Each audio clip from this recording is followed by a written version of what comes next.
ಶ್ರೀಗುರುಭ್ಯೋ ನಮಃ. ಹರಿ ಓಂ. ಯೋಂತಃ ಪ್ರವಿಶ್ಯ ಮಮ ವಾಚಮಿಮಾಂ ಪ್ರಸಪ್ತಾಂ ಸಂಜೀವಯತ್ಯಖಿಲಶಕ್ತಿಧರ ಸ್ವಧಾಮ್ನಾ ಅನ್ಯಾಂಶ್ಚ ಹಸ್ತಚರಣಶ್ರವಣತ್ವಗಾದೀನ್ ಪ್ರಾಣಾನ್ನಮೋ ಭಗವತೆ ಪುರುಷಾಯ ತುಭ್ಯಂ. ಭವತ್ಯದನುಭಾವಾದ್ಯಡಮೋ ಕೋಪಿ ವಾಗ್ಮಿ ಜಡಮತಿರಪಿ ಜಂತುರ್ಜಾಯತೆ ಪ್ರಾಜ್ಞಮೌಲಿಃ. ಸಕಲವಚನಚೇತೋ ದೇವತಾ ಭಾರತೀ ಸಾ ಮಮ ವಚದಿ ಧತ್ತಾಂ ಸನ್ನಿಧಿಂ ಮಾನಸೇ ಚ. ತಪೋ ವಿದ್ಯಾ ವಿರಕ್ತ್ಯಾದಿ ಸದ್ಗುಣೌಘಾಕರಾನಹಂ ವಾದಿರಾಜಗುರೂನ್ ವಂದೇ ಹಯಗ್ರೀವಪದಾಶ್ರಯಾನ್. ಪೂಜ್ಯಾಯ ರಾಘವೇಂದ್ರಾಯ ಸತ್ಯಧರ್ಮರತಾಯ ಚ ಭಜತಾಂ ಕಲ್ಪವೃಕ್ಷಾಯ ನಮತಾಂ ಕಾಮಧೇನವೇ. ಬ್ರಹ್ಮಚರ್ಯ ಹರಿಪ್ರೀತಿ ಸ್ವವಿದ್ಯಾವಾದಶಾಲಿನಃ ಇಷ್ಟದಾನ್ ಕಷ್ಟಹರ್ತೃನ್ನಃ ವಿದ್ಯಾಮಾನ್ಯಾನ್ ಮುನೀನ್ ನುಮಃ. ಶ್ರೀಗುರುಭ್ಯೋ ನಮಃ. ಧರ್ಮಕ್ಷೇತ್ರೇ ಕುರುಕ್ಷೇತ್ರೇ ಸಮವೇತಾಯುತ್ಸವಃ ಮಾಮಕಾಃ ಪಾಂಡವಾಶ್ಚೈವ ಕಿಮಕುರ್ವತ ಸಂಜಯ. ಶ್ರೀಗುರುಭ್ಯೋ ನಮಃ. ಹರಿ ಓಂ. ಭಗವಂತ ಅರ್ಜುನನಿಗೆ ಉಪದೇಶವನ್ನು ಮಾಡ್ತಾ ಇದ್ದಾನೆ. ಇಲ್ಲಿ ಜಗತ್ತು, ಅದೇ ರೀತಿಯಾಗಿ ಜೀವರಾಶಿಗಳು, ಇವರಿಬ್ಬರೂ ಕೂಡ ಪ್ರತ್ಯೇಕ ಅಂತ ಹೇಳ್ತಾ ಇದ್ದಾನೆ. ಜಗತ್ತನ್ನು ಒಂದು ವೃಕ್ಷಕ್ಕೆ ಅದನ್ನು ಹೋಲಿಸ್ತಾರೆ. ಈ ಜಗತ್ತು ಎಂಬುದು ಒಂದು ವೃಕ್ಷಕ್ಕೆ ಸಮಾನವಾದದ್ದು. ಅದಕ್ಕೆ ಬೇರು, ಆ ಮೂಲ ಯಾರು ಅಂತ ಕೇಳಿದರೆ ಭಗವಂತ ಇದಕ್ಕೆ ಮೂಲನಾಗಿರತಕ್ಕಂಥವನು, ಬೇರಿನ ಸ್ಥಾನದಲ್ಲಿರುವವನು. ಇನ್ನು ಇದನ್ನು, ಈ ಜಗದ್ವೃಕ್ಷವನ್ನು ಏನಿದೆ ಅದರಿಂದ ನಾವು ಪ್ರತ್ಯೇಕವಾಗಿ ಇರಬೇಕು ಅಂತ ಹೇಳಿದರೆ ಅದಕ್ಕಿರತಕ್ಕಂತಹ ಉಪಾಯ, ಮಾರ್ಗ ಏನು ಅಂತಂದರೆ ವೈರಾಗ್ಯ. ಈ ವೈರಾಗ್ಯದ ಮೂಲಕವಾಗಿ ನಾವು ಈ ಜಗದ್ವೃಕ್ಷವನ್ನು ಛೇದಿಸಬೇಕು. ಇದರ ಈ ವ್ಯವಸ್ಥೆಯಿಂದ ನಾವು ಹೊರಕ್ಕೆ ಬರಬೇಕು ಎಂಬುದಾಗಿ ಹೇಳ್ತಾ ಇದ್ದಾನೆ. ಇನ್ನು ಯಾರು ಈ ರೀತಿಯಾಗಿ, ಅಂದರೆ ಯಾವ ರೀತಿಯಾಗಿ ಭಗವಂತ ಮತ್ತು ಜಗತ್ತು ಇದೆರಡೂ ಕೂಡ ಪ್ರತ್ಯೇಕ. ಕೆಲವರದ್ದು ಭ್ರಮೆ ಏನು ಅಂತಂದರೆ ಜಗತ್ತು ಮತ್ತು ಬ್ರಹ್ಮ ಇದೆರಡೂ ಕೂಡ ಒಂದೇ ಅಂತ ಕೆಲವರು ಪಕ್ಷ ಇದೆ. ಆದರೆ ವಾಸ್ತವಿಕವಾಗಿ ಆ ಪಕ್ಷ ಸರಿಯಲ್ಲ. ಭಗವಂತ ಜಗತ್ತಿಗಿಂತ ಪ್ರತ್ಯೇಕವಾಗಿರ್ತಾನೆ. ಇನ್ನು ಜಗತ್ತು ಕೂಡ ಭಗವಂತನಿಗಿಂತ ಪ್ರತ್ಯೇಕವಾಗಿ ಇದೆ. ಹೇಗೆ ಅಂತ ಕೇಳಿದರೆ ದೃಷ್ಟಾಂತ ಕೊಟ್ಟದ್ದು, ಒಬ್ಬ ಮಣ್ಣು ತಂದು ಮಡಕೆಯನ್ನು ಮಾಡ್ತಾನೆ ಕುಂಬಾರ. ಅವನು, ಆ ಕುಂಬಾರ ಅವನೇ ಏನು ಕುಂಭವಾಗಿ, ಅಂದರೆ ಆ ಪರಿಣಾಮ ಆಗೋದಿಲ್ಲ. ಮತ್ತೇನು ಮಾಡ್ತಾನೆ ಅಂತಂದರೆ ಅವನು ಮಣ್ಣನ್ನು ತರ್ತಾನೆ. ಮಣ್ಣು ತಂದು ಅದಕ್ಕೆ ಬೇಕಾಗಿರತಕ್ಕಂತಹ ವ್ಯವಸ್ಥೆಯ ಮೂಲಕವಾಗಿ ಅವನು ಆ ಕುಂಭವನ್ನು ಮಾಡ್ತಾ ಹೋಗ್ತಾನೆ. ಇಲ್ಲಿ ಆ ಮಾಡತಕ್ಕಂತಹ ವ್ಯಕ್ತಿಯೇ ಅವನು ಆ ಕುಂಭವಾಗಿ ಪರಿಣಾಮ ಹೊಂದಿದ್ದಲ್ಲ. ಮತ್ತು ಅವನು ಯಾವುದೋ ಒಂದು ವಸ್ತುವನ್ನು, ಅಂದರೆ ಮಣ್ಣನ್ನು ತಂದ, ಆ ಮಣ್ಣನ್ನು ಘಟವನ್ನಾಗಿ ಮಾಡಿದ. ಅದೇ ರೀತಿಯಾಗಿ ಭಗವಂತ ಏನು ಮಾಡ್ತಾನೆ ಅಂತಂದರೆ ಪ್ರಕೃತಿ ಎಂಬಂತಹ ಉಪಾದಾನ ಕಾರಣ, ಪ್ರಕೃತಿಯನ್ನು ಇಟ್ಟುಕೊಂಡು ಜಗತ್ತನ್ನು ಮಾಡ್ತಾನೆ ಅಂತ ಹೇಳ್ತಾರೆ. ತದನಂತರದಲ್ಲಿ ಕೃಷ್ಣ ಹೇಳ್ತಾನೆ, ನಿರ್ಮಾಣ ಮೋಹ ಜಿತಸಂಗ ದೋಷಾ ಅಧ್ಯಾತ್ಮನಿತ್ಯಾ ನಿವೃತ್ತಕಾಮಾ ದ್ವಂದ್ವೈರ್ವಿಮುಕ್ತಾ ಸುಖ ದುಃಖ ಸಂಜ್ಞೆ ಗಚ್ಚಂತ್ಯ ಮೂಢಾ ಪದಮವ್ಯಯಂ ತತ್. ಯಾರು ನನ್ನ ಬಳಿಗೆ ಬರ್ತಾರೆ ಅಂತ ಕೇಳಿದರೆ ಕೃಷ್ಣ ಕೊಡತಕ್ಕಂತಹ ಉತ್ತರ ನಿರ್ಮಾಣ ಮೋಹ. ಯಾರಿಗೆ ಮಮಕಾರ ಇಲ್ವೋ, ಮೋಹ ಇಲ್ವೋ, ಅವರು ನನ್ನ ಬಳಿಗೆ ಬರ್ತಾರೆ. ಅಂದರೆ ಮಮಕಾರ ಅಂದರೆ ಏನು ಅಂದರೆ ನಮಗೆ ಜಗತ್ತಿನ ವಿಷಯದಲ್ಲಿ ಜಗತ್ತಿನ ಜೊತೆಗೆ ನಮಗೆ ವಿಪರೀತವಾಗಿರತಕ್ಕಂತಹ ಆಸಕ್ತಿ ಇದೆ. ಆದ್ದರಿಂದ ಏನಾಯಿತು, ನಮಗೆ ಜಗದ್ವಿಷಯಕವಾಗಿ ನಮಗೆ ಮೋಹ ಎಂಬುದಿದೆ. ಜಗದ್ವಿಷಯಕವಾಗಿ ಮೋಹ ಇದೆ. ಭಗವಂತನ ವಿಷಯದಲ್ಲಿ ನಮ್ಮ ಆಸಕ್ತಿ ಇಲ್ಲ. ಅದನ್ನು ಕೃಷ್ಣ ಹೇಳುವಂತಹದ್ದು ಹಾಗಾಗಬಾರ್ದು. ಮತ್ತೇನು ಅಂತ ಕೇಳಿದರೆ, ಅಹಂಕಾರ ಮಿಥ್ಯಾಜ್ಞಾನರಹಿತರು, ಅಹಂಕಾರ ಇರಬಾರ್ದು. ಮತ್ತು ಮಿಥ್ಯಾಜ್ಞಾನ ಅಂತ ಹೇಳಿದರೆ ನಾನು ಮತ್ತು ದೇವರು ಒಂದೇ ಎಂಬಂತಹ ಕಲ್ಪನೆ, ಇದೊಂದು ರೀತಿಯಾಗಿರತಕ್ಕಂತಹ ಮಿಥ್ಯಾಜ್ಞಾನ. ಇನ್ನೊಂದು ಭಗವಂತನೇ ಜಗತ್ತಾಗಿ ಪರಿಣಾಮವಾಗ್ತಾನೆ ಎಂಬಂತಹ ಮಿಥ್ಯಾಜ್ಞಾನ. ಇದು ಎರಡೂ ಕೂಡ ವಿಪರೀತ ಜ್ಞಾನಗಳು. ಯಾಕೆ? ನಾನು ದೇವರು ಒಂದಾಗ್ಲಿಕ್ಕೆ ಸಾಧ್ಯವೇ ಇಲ್ಲ. ಯಾಕೆ ನಾನು ದೇವರು ಒಂದಾಗ್ಲಿಕ್ಕೆ ಸಾಧ್ಯ ಇಲ್ಲ? ನಮಗೆ ಬೇಕಾದಷ್ಟು ಪ್ರತ್ಯಕ್ಷಕ್ಕೆ ನಮಗೆ ಕಾಣ್ತಾ ಇದೆ. ನಾನು ದೇವರು ಬೇರೆ ಬೇರೆ ಅಂತ ನಮಗೆ ಕಾಣ್ತಾ ಇದೆ. ಒಂದು, ನಮ್ಮಲ್ಲಿ ದೋಷಗಳು ಬೇಕಾದಷ್ಟಿದೆ. ಭಗವಂತನಲ್ಲಿ ಹುಡುಕಿದ್ರೂ ಕೂಡ ದೋಷ ಸಿಗೋದಿಲ್ಲ. ಅಂತಹ ವಿರುದ್ಧವಾಗಿರತಕ್ಕಂತಹ ಗುಣವುಳ್ಳಂತಹ ನಾನು ಮತ್ತು ದೇವರು ಒಂದಾಗಲಿಕ್ಕೆ ಹೇಗೆ ತಾನೇ ಸಾಧ್ಯ? ಆದ್ದರಿಂದ ನಾನು ಮತ್ತು ಭಗವಂತ ಒಂದಾಗಲಿಕ್ಕೆ ಸಾಧ್ಯವೇ ಇಲ್ಲ. ಆದ್ದರಿಂದ ಇದು ಒಂದನೆಯದ್ದು, ನಮಗೆ ಅಹಂಕಾರ ಇರಬಾರ್ದು. ನಾನು ನನ್ನಿಂದ ಎಂಬಂತಹ ಇದೊಂದು ರೀತಿಯಾಗಿರತಕ್ಕಂತಹ ಅಹಂಕಾರ. ಇನ್ನು ಮಿಥ್ಯಾಜ್ಞಾನ ಅಂದರೆ ತಪ್ಪಾಗಿರತಕ್ಕಂತಹ ಜ್ಞಾನ. ಜಿತಸಂಗ ದೋಷಾಹ, ಸಂಘ, ನಮಗೆ ಸಂಘ ಇದ್ದೇ ಇದೆ. ಹೇಗೆ? ಜಗತ್ತಿನ ಜೊತೆಗೆ ನಮ್ಮವರ ಜೊತೆಗೆ ವಿಪರೀತವಾಗಿ ಸಂಘ ಇದೆ. ಅಂದರೆ ನಮಗೆ ನಮ್ಮವರು ಅಂತ ಯಾರಿದ್ದಾರೋ ಅವರ ಜೊತೆಗೆ ನಾವು ಅತ್ಯಂತ ಆಸಕ್ತಿಯನ್ನು ಹೊಂದಿ ಅವರನ್ನು ಬಿಟ್ಟಿರಲಿಕ್ಕಾಗದೇ ಇರುವಷ್ಟು ನಾವು ಅವರನ್ನು ಹಚ್ಚಿಕೊಳ್ತೇವೆ. ಹಾಗಾಗಬಾರ್ದು. ನಾವು ಹೇಗಿರಬೇಕು ಅಂತ ಕೇಳಿದರೆ, ಜಗತ್ತಿನಲ್ಲಿ ಇದ್ರೂ ಕೂಡ ಇಲ್ಲದ ಹಾಗಿರಬೇಕು, ಇರಬೇಕು ಇಲ್ಲದಿರಬೇಕು. ಕಮಲ ನೀರಿನಲ್ಲಿಯೇ ಇರ್ತದೆ, ಕಮಲದ ಎಲೆ ನೀರಿನಲ್ಲಿಯೇ ಇರ್ತದೆ. ನೀರಿನಲ್ಲಿದ್ದರೂ ಕೂಡ ಕಮಲದ ಎಲೆಗೆ ನೀರನ್ನು ತಾಕಿಸಿದಾಗ ಆ ನೀರನ್ನು ತನಗೆ ಅಂಟಿಸಿಕೊಳ್ಳೋದಿಲ್ಲ, ಆ ನೀರನ್ನು ಅದು ಜಾರಿಸಿ ಬಿಡ್ತದೆ. ಅದೇ ರೀತಿಯಾಗಿ ನಾವು ಈ ನಮ್ಮ ಧರ್ಮಗಳನ್ನು ಪರಿಪಾಲನೆ ಮಾಡಿಕೊಂಡು ಬ್ರಹ್ಮಚರ್ಯವೋ ಗೃಹಸ್ಥವೋ ವಾನಪ್ರಸ್ಥವೋ ಸನ್ಯಾಸಿವೋ ಯಾವುದೋ ಒಂದು ಧರ್ಮವನ್ನು ನಾವು ಆಚರಿಸಬೇಕು. ಆದರೆ ಆಚರಿಸಿಕೊಂಡು ಅದರಲ್ಲಿ ವಿಪರೀತವಾಗಿ ಆ ಅಟ್ಯಾಚ್ಮೆಂಟ್ ಉಂಟು ಅಂತಾದರೆ ಆವಾಗ ನಮಗೆ ಹೊರಕ್ಕೆ ಬರಲಿಕ್ಕಾಗೋದಿಲ್ಲ. ಯಾಕೆ ಹೊರಕ್ಕೆ ಬರಲಿಕ್ಕಾಗೋದಿಲ್ಲ? ಅದರಲ್ಲಿ ನಮ್ಮ ವಿಪರೀತವಾಗಿರತಕ್ಕಂತಹ ಆಸಕ್ತಿ ನಮ್ಮನ್ನು ಹೊರಕ್ಕೆ ಬರಲಿಕ್ಕೆ ಬಿಡೋದಿಲ್ಲ. ಆದ್ದರಿಂದ ಕೃಷ್ಣ ಏನು ಹೇಳ್ತಾನೆ ಅಂತ ಕೇಳಿದರೆ, ಜಿತಸಂಗ ದೋಷಾಹ, ಈ ವಿಷಯಾಸಕ್ತಿ ಎಂಬಂತಹದ್ದನ್ನು ಯಾರು ಗೆದ್ದಿರ್ತಾನೋ, ವಿಷಯಗಳಲ್ಲಿ ಆಸಕ್ತಿ, ನಮಗೆ ಪಂಚೇಂದ್ರಿಯಗಳಿದೆ, ಜ್ಞಾನೇಂದ್ರಿಯಗಳಿದೆ, ಕರ್ಮೇಂದ್ರಿಯಗಳಿದೆ. ಪಂಚಜ್ಞಾನೇಂದ್ರಿಯಗಳು, ಪಂಚಕರ್ಮೇಂದ್ರಿಯಗಳು, ಮನಸ್ಸು ಒಂದು ಸೇರಿ ಏಕಾದಶಿ ಇಂದ್ರಿಯಗಳು.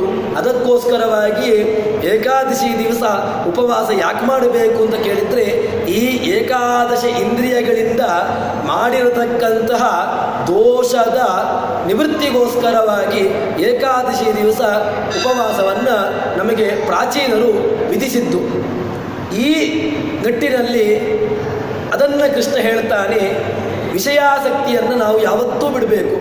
ವಿಷಯದಲ್ಲಿ ಅಂದರೆ ಕಿವಿಗೆ ಯಾವುದೋ ಒಂದು ಬೇಡವಾಗಿರ್ತಕ್ಕಂಥದ್ದನ್ನು ಕೇಳಬೇಕು ಅಂತ ಅನಿಸ್ತದೆ, ಕಣ್ಣಿಗೆ ಯಾವುದೋ ನೋಡಬೇಕು ಅಂತ ಅನಿಸ್ತದೆ, ಕೈಗೆ ಯಾವುದೋ ಮುಟ್ಟಬೇಕು ಅಂತ ಅನಿಸ್ತದೆ, ತ್ವಗೀಂದ್ರಿಯಕ್ಕೆ ಹೀಗೆ ನಮ್ಮ ಕೈ ಕಾಲುಗಳಿಗೆ ಯಾವ ದೇವಸ್ಥಾನವನ್ನು ಬಿಟ್ಟು ಬೇರೆ ಯಾವುದಕ್ಕೋ ನಾವು ಇದನ್ನು ಉಪಯೋಗ ಮಾಡ್ತೇವೆ. ಇದನ್ನು ಈ ರೀತಿಯಾಗಿ ಮಾಡದೆ ಅದನ್ನು ಭಗವತ್ ಪ್ರೀತಿಕರವಾಗಿ ಅದನ್ನು ಭಗವಂತನ ಕಡೆಗೆ ನಾವು ಕೊಟ್ಟೆವು ಅಂತ ಹೇಳಿದರೆ ಆವಾಗ ಆ ಎಲ್ಲ ಇಂದ್ರಿಯಗಳು ಕೂಡ ಅದು ಸಾರ್ಥಕ ಅಂತ ಅನಿಸಿಕೊಳ್ತದೆ. ಇಲ್ಲದಿದ್ದರೆ ಈ ಎಲ್ಲ ಇಂದ್ರಿಯಗಳು ಕೂಡ ವ್ಯರ್ಥ ಅಂತ ಹೇಳ್ತಾರೆ. ಜಿತಸಂಗ ದೋಷಾಹ, ಆ ವಿಷಯಾಸಕ್ತಿ ಎಂಬುದನ್ನು ನಾವು ಬಿಟ್ಟು ಬಿಡಬೇಕು. ಮತ್ತು ಅಧ್ಯಾತ್ಮ ವಿದ್ಯಾ, ಭಗವಂತ ಅಧಿಯಾತ್ಮ, ಒಳಗಿರತಕ್ಕಂತಹ ಆತ್ಮ ಭಗವಂತ ಎಲ್ಲಿದ್ದಾನೆ, ಭಗವಂತನನ್ನು ಎಲ್ಲೆಲ್ಲಿಯೋ ಹುಡುಕೊಂಡು ಹೋಗಬೇಕಾಗಿಲ್ಲ. ನಾವು ದೇವರನ್ನು ಹುಡುಕೊಂಡು ಎಲ್ಲೆಲ್ಲಿಗೋ ಹೋಗ್ತೇವೆ, ಭಗವಂತನನ್ನು ಹುಡುಕಬೇಕಾಗಿಲ್ಲ. ನಮ್ಮಲ್ಲಿಯೇ ಒಳಗಡೆ ಭಗವಂತ ಇದ್ದಾನೆ. ಆ ತಸ್ಯ ಆ ಶಿಖಾಯ ಮಧ್ಯೆ ಪರಮ ಆತ್ಮ ವ್ಯವಸ್ಥಿತ, ಹೃದಯ ಶಿಖೆಯ ಇಲ್ಲಿ ಭಗವಂತ ಇರ್ತಾನೆ ಅಂತ ವೇದ ಮಂತ್ರ ಕೊಂಡಾಡ್ತಾ ಉಂಟು. ಆ ವೇದ ಮಂತ್ರ ಹೃದಯದ ನಮ್ಮ ಆ ಹೃದಯ ಗುಹೆಯಲ್ಲಿ ಭಗವಂತ ನಿಹಿತನಾಗಿದ್ದಾನೆ. ಆ ಒಳಗಿರತಕ್ಕಂತಹ ಭಗವಂತನನ್ನು ಹುಡುಕುವಲ್ಲಿ ನಾವು ನಮ್ಮ ಪ್ರಾಮಾಣಿಕ ಪ್ರಯತ್ನವನ್ನು ಮಾಡಬೇಕು. ಆ ಪ್ರಾಮಾಣಿಕ ಪ್ರಯತ್ನವನ್ನು ಮಾಡಿದೆವು ಅಂತ ಹೇಳಿದರೆ ಆವಾಗ ಅದರಲ್ಲಿ ನಮ್ಮ ಪ್ರಯತ್ನ ಇರಬೇಕು. ಪರಮಾತ್ಮನ ತತ್ವಜ್ಞಾನವನ್ನು ಪಡೆಯುವಲ್ಲಿ ನಾವು ಆಸಕ್ತಿಯನ್ನು ಹೊಂದಬೇಕು. ಮತ್ತು ಸುಖ ದುಃಖಗಳೆಂಬಂತಹ ದ್ವಂದ್ವಗಳಿಂದ, ಸುಖ ದುಃಖಗಳು ಸುಖ ದುಃಖೇ ಸಮೇ ಕೃತ್ವ ಲಾಭಾಲಾಭವು ಜಯಾಜಯವು ಅಂತ ಕೃಷ್ಣ ಭಗವದ್ಗೀತೆಯಲ್ಲಿ ಹೇಳಿದ್ದಾನೆ. ಸುಖ ದುಃಖ, ಸುಖಸ್ಯಾನಂತರಂ ದುಃಖಂ, ದುಃಖಸ್ಯಾನಂತರಂ ಸುಖಂ, ಇದು ಎರಡೂ ಕೂಡ ಬರ್ತಾ ಇರ್ತದೆ. ಒಂದು ಬಂತು ಸುಖ ಬಂತು ಅಂತ ಹೇಳಿದಾಗ ಕೇವಲ ಸುಖವೇ ಇರ್ತದೆ ಅಂತ ಹೇಳಲಿಕ್ಕಾಗೋದಿಲ್ಲ. ಸುಖ ಬಂದಾಗ ಅದರ ಹಿಂದೆ ದುಃಖವೂ ಇದ್ದೇ ಇರ್ತದೆ. ದುಃಖ ಉಂಟು ಅಂತ ಹೇಳಿದರೆ ಆ ದುಃಖ ಪರ್ಮನೆಂಟ್ ಅಲ್ಲ, ಆ ದುಃಖ ಹೋಗ್ತದೆ, ಮತ್ತೆ ಪುನಃ ಸುಖ ಎಂಬುದು ಇದ್ದೇ ಇರ್ತದೆ. ಆದರೆ ಸುಖ ದುಃಖಗಳನ್ನು ಸಮಾನವಾಗಿ ನೋಡತಕ್ಕಂತಹ ಮನಸ್ಸಿನ ಗಟ್ಟಿತನವನ್ನು ನಾವು ಬರೆಸಿಕೊಳ್ಳಬೇಕು. ಇದನ್ನು ಕೃಷ್ಣ ನಮಗೆ ಹೇಳುವಂತಹದ್ದು. ದ್ವಂದ್ವೈರ್ವಿಮುಕ್ತಾ, ಈ ದ್ವಂದ್ವಗಳನ್ನು ಬಿಟ್ಟು ಬಿಡಬೇಕು. ವಿಮುಕ್ತಾ ಸುಖ ದುಃಖ ಸಂಜ್ಞೆ ಗಚ್ಚತ್ಯ ಮೂಢಾ ಪದಮವ್ಯಯಂ ತತ್. ಇಂತಹ ಯಾರು ಈ ಸತ್ವಗುಣ ರಜೋಗುಣ ತಮೋಗುಣಗಳ ಬಾಧೆಗೆ ಯಾರು ಒಳಗಾಗುವುದಿಲ್ವೋ ಅವರು ಎಲ್ಲಿಗೆ ಬರ್ತಾರೆ ಅಂತ ಕೇಳಿದರೆ ಗಚ್ಚಂತ್ಯ ಮೂಢ ಪದಂ ಅವ್ಯಯಂ ಪದವ್ಯಂ, ನನ್ನಲ್ಲಿಗೆ ಬರ್ತಾರೆ. ಅವ್ಯಯ ಅಂದರೆ ಯಾವುದೇ ರೀತಿಯಾಗಿರ್ತಕ್ಕಂತಹ ವೃದ್ಧಿ ಹ್ರಾಸ ನಾಶ ಯಾವುದೂ ಇಲ್ಲ. ಒಮ್ಮೆ ನಾವು ಭಗವಂತನನ್ನು ಹೊಂದಿದೆವು ಅಂತ ಹೇಳಿದರೆ ಆವಾಗ ಯಾವುದೇ ರೀತಿಯಾಗಿರತಕ್ಕಂತಹ ಹುಟ್ಟುವಿಕೆ ಮತ್ತೆ ಪುನಃ ಸಾಯುವಿಕೆ ಜರ ಇದು ಯಾವುದೂ ಕೂಡ ನಮ್ಮನ್ನು ಬಾಧಿಸೋದಿಲ್ಲ. ಆದರೆ ಅಲ್ಲಿಯ ತನಕ ಮಾತ್ರ ಸಾಧನೆ ಎಂಬುದು ಅತ್ಯಂತ ಅವಶ್ಯಕ. ಅದು ಆ ಸಾಧನೆಗೆ ಒಂದೆರಡು ಜನ್ಮದಿಂದ ಆಗುವಂತಹದ್ದಲ್ಲ, ಅನೇಕ ಜನ್ಮಗಳ ಪುಣ್ಯದಿಂದಾಗಿ ನಮಗೆ ಆ ಭಗವಂತನ ಕಾಣುವಿಕೆ ನಮಗೆ ಲಭಿಸುವಂತಹದ್ದು. ಈ ರೀತಿಯಾಗಿ ಯಾರು ಇರ್ತಾರೋ ಅವರು ನನ್ನಲ್ಲಿಗೆ ಪದಂ ಗಚ್ಚಂತ್ಯ ಮೂಢ ಪದಂ ಅವ್ಯಯಂ ಪದಂ, ಇದು ಯಾವುದೇ ನಾಶ ಇಲ್ಲ ಇದಕ್ಕೆ. ನನ್ನಲ್ಲಿಗೆ ಬಂದ ಮೇಲೆ ಅವರಿಗೆ ಮತ್ತೆ ಪುನಃ ನಾಶ ಎಂಬುದಿಲ್ಲ. ಯಾಕೆ? ನನ್ನನ್ನು ಬಂದು ಸೇರಿದ್ದಾರಲ್ವ, ಮತ್ತೆ ಅವರಿಗೆ ಯಾವುದೇ ರೀತಿಯಾಗಿರ್ತಕ್ಕಂತಹ ಸುಖ ದುಃಖ ಹುಟ್ಟುವಿಕೆ ಯಾವುದೂ ಇಲ್ಲ ಎಂಬುದನ್ನು ಕೃಷ್ಣ ಹೇಳ್ತಾ ಇದ್ದಾನೆ. ಆದರೆ ನಮಗೆ ಆರಂಭದ ಕೃಷ್ಣನ ಮಾತೇ ನಮಗೆ ಒಂದು ರೀತಿಯಾಗಿ ಅದು ಕಷ್ಟ. ಅವನು ಮೊದಲಿಗೆ ಹೇಳಿದಂತಹ ಪದ ಏನು ಅಂತ ಕೇಳಿದರೆ ನಿರ್ಮಾಣ ಮೋಹ. ಇದು ಮಮಕಾರ ಇರಬಾರ್ದು, ಮೋಹ ಇರಬಾರ್ದು. ಇದು ಎರಡನ್ನು ಕಳೆಯುವಂಥದ್ದು ಬಹಳ ಕಷ್ಟ. ಯಾಕೆ ಅಂತ ಕೇಳಿದರೆ ನಾವು ಹೇಳ್ಬೋದು, ಬಾಯಿ ಮಾತಿನಿಂದ ಹೇಳ್ಬೋದು, ನನಗೆ ಯಾರೂ ಇಲ್ಲ, ನಾನು ನನ್ನ ಒಬ್ಬನೇ, ನನಗೆ ನಮ್ಮನ್ನು ಬರತಕ್ಕಂಥವರು ಯಾರೂ ಇಲ್ಲ ಅಂತ ಹೇಳಿಕೊಂಡು ನಾವು ಬಾಯಿ ಮಾತಿಗೆ ಹೇಳ್ಬೋದು. ಆದರೆ ಆ ಒಳಗಿರತಕ್ಕಂತಹ ಏನು ಆ ಸ್ಥಿತಿ ಅದು ಅಷ್ಟು ಪಕ್ಕಕ್ಕೆ ಆ ಜ್ಞಾನವನ್ನು ಬರಲಿಕ್ಕೆ ಬಿಡೋದಿಲ್ಲ. ಅದಕ್ಕೋಸ್ಕರ ಅದನ್ನು ಪಡೆಯುವಂತಹದ್ದು ತುಂಬ ಸಾಧನೆ. ಯಾರು ಇದನ್ನು ಒಳ್ಳೆಯ ರೀತಿಯಲ್ಲಿ ಅನುಷ್ಠಾನ ಮಾಡಿಕೊಂಡು ಬಂದಿದ್ದಾನೋ ಅವನಿಗೆ ಇದು ಸುಲಭವಾಗಿರತಕ್ಕಂತಹದ್ದು. ವಿಷಯದಲ್ಲಿ ಯಾವತ್ತೂ ಕೂಡ ಆಸಕ್ತಿಯನ್ನು ಹೊಂದಬಾರದು.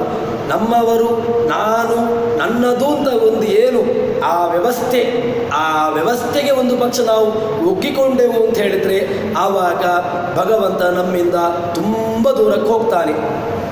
ಇದನ್ನು ಬಿಟ್ಟು ನನ್ನವರು, ನನ್ನದು ಎಂಬಂತಹ ಭಾವನೆಯನ್ನು ತೊರೆದು ಭಗವಂತನ ಕಡೆಗೆ ಮನಸ್ಸನ್ನು ನಾವು ಕೊಟ್ಟೆವು ಅಂತ ಹೇಳಿದರೆ ಭಗವಂತ ನಮಗೆ ತುಂಬ ಹತ್ತಿರದವನಾಗ್ತಾನೆ ಎಂಬುದನ್ನು ಕೃಷ್ಣ ಇಲ್ಲಿ ಅರ್ಜುನನಿಗೆ ಹೇಳ್ತಾ ಇದ್ದಾನೆ. ಅರ್ಜುನನಿಗೆ ಆಗಿದ್ದಿದೆ. ಯಾಕೆ ಅಂತ ಕೇಳಿದರೆ ಅವನಿಗೆ ಬಂದದ್ದು ಮಮಕಾರ, ನನ್ನವರು ಅಂತ ಅವನಿಗೆ ಬಂತು. ಆರಂಭದಲ್ಲಿ ಯುದ್ಧ ಮಾಡಲಿಕ್ಕೆ ಹೊರಟಿರತಕ್ಕಂಥವನು, ನಾನು ಯುದ್ಧ ಮಾಡ್ತೇನೆ ಅಂತ ರಣರಂಗಕ್ಕೆ ಬಂದವನು ನನಗೆ ಯುದ್ಧ ಮಾಡಲಿಕ್ಕಾಗೋದಿಲ್ಲ ಅಂತ ಹೇಳೋ ತನಕ ಬಂದ. ಯಾಕೆ? ನನ್ನವರನ್ನು ನೋಡಿ, ನನ್ನವರು ಗುರುಗಳು, ಭೀಷ್ಮಾಚಾರ್ಯರು, ದ್ರೋಣಾಚಾರ್ಯರು ಎಲ್ಲರೂ ಕೂಡ ಇದ್ದಾರೆ, ನನ್ನ ಮೊಮ್ಮಕ್ಕಳಿದ್ದಾರೆ, ಎಲ್ಲರೂ ಇದ್ದಾರೆ. ಇವರನ್ನು ಕೊಂದು ನಾನು ಯಾವ ರೀತಿಯಾಗಿರ್ತಕ್ಕಂತಹ ರಾಜ್ಯಭಾರವನ್ನು ಮಾಡಬೇಕು ಅಂತ ಹೇಳಿಕೊಂಡು ಆ ಮಮಕಾರ ಆ ಅರ್ಜುನನ್ನು ಆವರಿಸಿತು. ಇದನ್ನು ಕೃಷ್ಣ ಹೇಳುವಂತಹದ್ದು. ಮೊದಲಿಗೆ ನೀನು ಯಾವುದನ್ನು ಬಿಡಬೇಕು ಅಂತ ಕೇಳಿದ್ರೆ ನನ್ನವರು ಅಂತ ಉಂಟಲ್ವ, ಆ ಮಮಕಾರ, ಅಟ್ಯಾಚ್ಮೆಂಟ್, ಅದನ್ನು ಬಿಡ್ತಾ ಬಾ. ಆವಾಗ ನಿನಗೆ ಏನಾಗ್ತದೆ, ಸಹಜವಾಗಿ ಭಗವಂತ ನಿನಗೆ ಅವನ ಸ್ವರೂಪವನ್ನು ತೆರೆದುಕೊಳ್ತಾ ಹೋಗ್ತಾನೆ ಅಂತ ಕೃಷ್ಣ ಹೇಳ್ತಾ ಇದ್ದಾನೆ. ನ ತದ್ಭಾಸಯತೆ ಸೂರ್ಯ ನ ಶಶಾಂಕ ನ ಪಾವಕ ಯದ್ಗತ್ವಾ ನಿವರ್ತಂತೆ ತದ್ಧಾವ ಪರಮಂ ಮಮ. ಎಲ್ಲಿ ಭಗವಂತನಿದ್ದಾನೆ? ಭಗವಂತ ಎಲ್ಲಿದ್ದಾನೆ ಅಂತ ಕೇಳಿದರೆ ಅವನು ಕೃಷ್ಣ ಹೇಳ್ತಾನೆ ಅವನನ್ನು ನ ತದ್ಭಾಸಯತೆ ಸೂರ್ಯ. ನಾನು ದೇವರನ್ನು ಕಾಣಬೇಕು ಅಂತ ಕೇಳಿದರೆ ಸೂರ್ಯನು ಭಗವಂತನನ್ನು ತೋರಿಸಲಿಕ್ಕಾಗೋದಿಲ್ಲ. ನಾನು 1000 ಸೂರ್ಯನನ್ನು ಹಿಡ್ಕೊಂಡು ನಾನು ದೇವರನ್ನು ನೋಡ್ತೇನೆ ಅಂತ ಹೇಳಿದರೆ ಅದು ಸಾಧ್ಯ ಇಲ್ಲ. ಯಾಕೆ? ಭಗವಂತನನ್ನು ತೋರಿಸುವಲ್ಲಿ ವೇದಗಳಿಗೇ ಸಾಮರ್ಥ್ಯ ಇಲ್ಲ ಅಂತ ಹೇಳಿದ ಮೇಲೆ ಇನ್ನು ಸೂರ್ಯಚಂದ್ರ ದೇವತೆಗಳು ಯಾವ ತಾನೇ, ಎಲ್ಲಿಂದ ತಾನೇ ಸಾಧ್ಯ? ಆದ್ದರಿಂದ ಆ ಭಗವಂತನನ್ನು ತೋರಿಸಲಿಕ್ಕೆ ನ ತದ್ಭಾಸಯತೆ, ಸೂರ್ಯನಿಗೆ ಆಗೋದಿಲ್ಲ. ಇನ್ನು ನ ಶಶಾಂಕ ನ ಪಾವಕ, ಅಗ್ನಿಯ ಮೂಲಕವಾಗಿ, ಅಗ್ನಿಯ ಉಪಾಸನೆ ಮೂಲಕವಾಗಿ ಅಥವಾ ಅಗ್ನಿಯನ್ನು ಅನುಷ್ಠಾನ ಮಾಡಿಕೊಂಡು ತನ್ಮೂಲಕವಾಗಿ ನಾನು ದೇವರನ್ನು ಹೊಂದುತ್ತೇನೆ, ಅದನ್ನು ಮಾಡಬಹುದು. ಹೇಗೆ? ಅಗ್ನಿಯಲ್ಲಿ ಉಪಾಸನೆ ಮಾಡಿ ಜ್ಞಾನವನ್ನು ಪಡೆದು ತನ್ಮೂಲಕವಾಗಿ ನಾವು ದೇವರನ್ನು ನೋಡುವಂಥದ್ದು ಹೊರತು ನೇರವಾಗಿ ಅಗ್ನಿಯನ್ನು ಇಟ್ಟುಕೊಂಡು ಅಗ್ನಿಯ ಮೂಲಕವಾಗಿ ನಾನು ದೇವರನ್ನು ನೋಡ್ತೇನೆ ಅಂತ ಹೇಳಿದರೆ ಅದು ಸಾಧ್ಯ ಇಲ್ಲ. ನ ತದ್ಭಾಸಯತೆ ಸೂರ್ಯ ನ ಶಶಾಂಕ ನ ಚ ಪಾವಕ, ಅಗ್ನಿದೇವನೂ ಕೂಡ ಆಗೋದಿಲ್ಲ. ಇನ್ನು ಅವನಲ್ಲಿಗೆ ಯಾರು ಹೋಗ್ತಾರೋ ಯತ್ ಗತ್ವ ನನೇ ವರ್ತಂತೆ. ಒಮ್ಮೆ ನಾವು ಭಗವಂತನ ಸ್ಥಾನಕ್ಕೆ ನಾವು ಹೋದೆವು ಅಂತ ಹೇಳಿದರೆ ಯತ್ ಗತ್ವ ನನೇ ವರ್ತಂತೆ. ಸ್ವರ್ಗಕ್ಕೆ ಹೋದರೆ ಮತ್ತೆ ಪುನಃ ಬರುವಿಕೆ ಇದ್ದೇ ಇದೆ. ಸ್ವರ್ಗದಲ್ಲಿ ತಾನು ಜನ್ಮವನ್ನು ಪಡಿತಾನೆ. ಇಲ್ಲಿ ಏನೋ ಒಂದು ಪುಣ್ಯಕರ್ಮವನ್ನೋ ಅಥವಾ ಕೆಟ್ಟ ಕೆಲಸವನ್ನೋ ಮಾಡ್ತಾನೆ. ಆ ಪುಣ್ಯ ಕೆಲಸದ ಪ್ರಭಾವದಿಂದಾಗಿ ಸ್ವರ್ಗಕ್ಕೆ ಹೋಗ್ತಾನೆ. ಆ ಸ್ವರ್ಗದಲ್ಲಿ ಇಂತಿಷ್ಟು ಅವನ ಏನು ಪುಣ್ಯದ ಕಾಲ ಉಂಟು ಅಷ್ಟು ಕಾಲಗಳ ಕಾಲ ಅಲ್ಲಿ ಅವನು ಸುಖವನ್ನು ಅನುಭವಿಸ್ತಾನೆ. ತದನಂತರದಲ್ಲಿ ಆ ಸ್ವರ್ಗದಿಂದ ಅವನನ್ನು ನರಕಕ್ಕೆ ಹಾಕ್ತಾರೆ. ನರಕದಲ್ಲಿ ಏನಾಗಿದೆ, ಅವನು ಅಲ್ಲಿ ತನ್ನ ಕೆಟ್ಟ ಕೆಲಸದ ಆ ವ್ಯವಸ್ಥೆಗೆ ಬೇಕಾದಷ್ಟು ಆ ನರಕದಲ್ಲಿಯೂ ಕೂಡ ತನ್ನ ಅನುಭವವನ್ನು ಪಡಿತಾನೆ. ಆ ಕೆಟ್ಟ ಕೆಲಸಗಳಿಗೆ ಏನು ಫಲವನ್ನು ಅನುಭವಿಸಬೇಕೋ ಅಲ್ಲಿ ಅವನು ಆ ಫಲವನ್ನು ಅನುಭವಿಸ್ತಾನೆ. ಅಲ್ಲಿಯೂ ಕೂಡ ಇರಲಿಕ್ಕಿಲ್ಲ. ಮತ್ತೆ ಪುನಃ ಅವನು ಜಗತ್ತಿಗೆ ತಿರುಗಿ ಬರ್ತಾನೆ. ಇದು ಏನಾಗಿರ್ತದೆ ಅಂತ ಕೇಳಿದರೆ ತ್ರಿದಿವ ನರೆಯ ಭೂಗೋಚರ ನಿತ್ಯಬದ್ಧಾನ್. ತ್ರಿದಿವ ಸ್ವರ್ಗ, ನರಕ, ಭೂಮಿ, ಸ್ವರ್ಗ, ನರಕ, ಭೂಮಿ, ಈ ರೀತಿಯಾಗಿ ಈ ಸೈಕಲಲ್ಲಿ ತಿರುಗುತ್ತಾ ಇರ್ತಾನೆ. ನಮ್ಮ ವ್ಯವಸ್ಥೆ ಏನಾಗಬೇಕು ಅಂತ ಕೇಳಿದರೆ ನಾವು ಈ ಚಕ್ರದಿಂದ ನಾವು ಮುಂದಕ್ಕೆ ಹೋಗಿ ನೋಡಬೇಕು.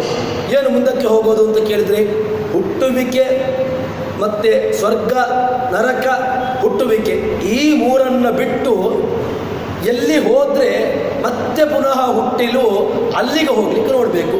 ಎಲ್ಲಿ ಹೋದರೆ ನಮಗೆ ಹುಟ್ಟಿಲ್ಲ, ಭಗವಂತನ ಪದವಿಯನ್ನು ಅಂದರೆ ಭಗವಂತನ ಪದತಳವನ್ನು ಹೊಂದಿದರೆ ಆವಾಗ ಮತ್ತೆ ಪುನಃ ಹುಟ್ಟುವಿಕೆ ಇಲ್ಲ. ಇದಕ್ಕೆ ನಮ್ಮ ಪ್ರಯತ್ನ ಇರುವಂತಹದ್ದು.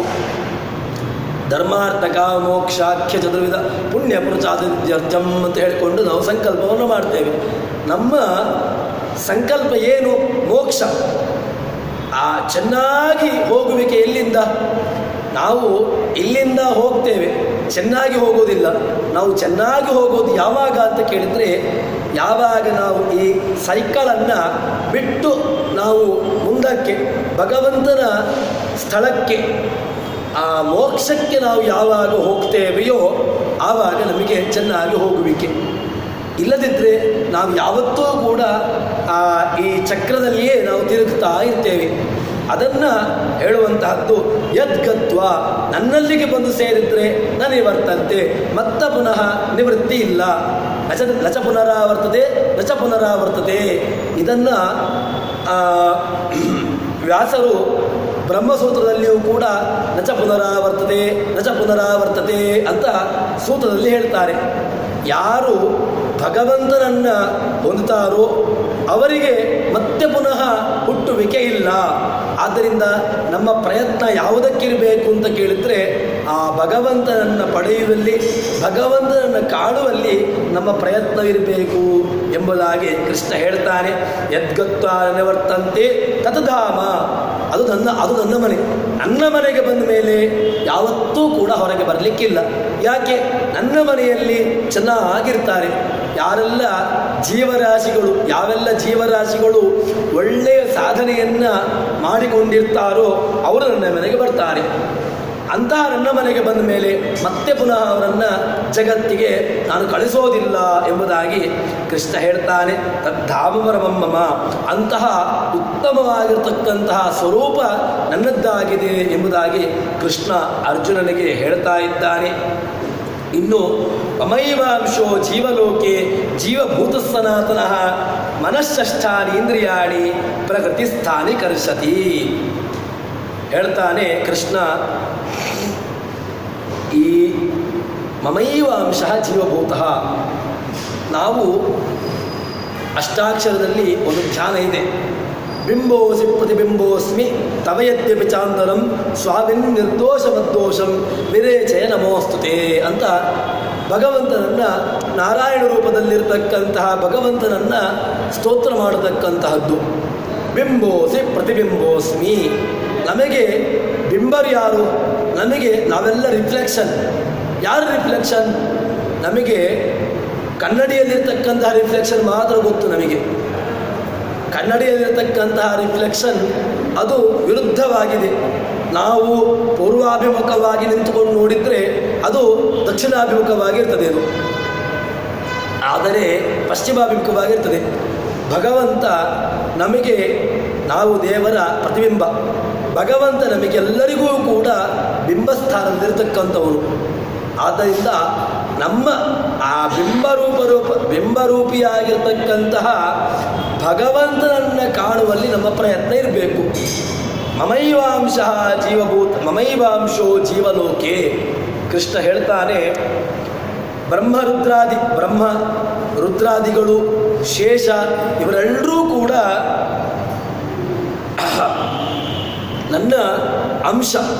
ನಾನು ಎಲ್ಲ ಆ ಬ್ರಹ್ಮಾದಿಗಳಲ್ಲಿ, ರುದ್ರಾದಿಗಳಲ್ಲಿ, ಶೇಷನಲ್ಲಿ, ಇಂದ್ರಾದಿಗಳಲ್ಲಿ ಎಲ್ಲರ ಒಳಗೂ ನಾನಿದ್ದೇನೆ. ಅವರೆಲ್ಲರೂ ಕೂಡ ನನ್ನ ಒಂದು ಅಂಶದಿಂದ ಇರತಕ್ಕಂಥವರು. ಅವರ ಆ ಜೀವರಾಶಿಗಳಲ್ಲಿ ನಾನು ನನ್ನ ಅಂಶವನ್ನು ಇಟ್ಟಿದ್ದೇನೆ. ಅವರೆಲ್ಲರಿಗೂ ಕೂಡ ಯಾಕೆ ಸಾಮರ್ಥ್ಯ ಅಂತ ಕೇಳಿದರೆ, ನಾನು ನನ್ನ ಅಂಶವನ್ನು ಅವರಲ್ಲಿಟ್ಟಿದ್ದೇನೆ.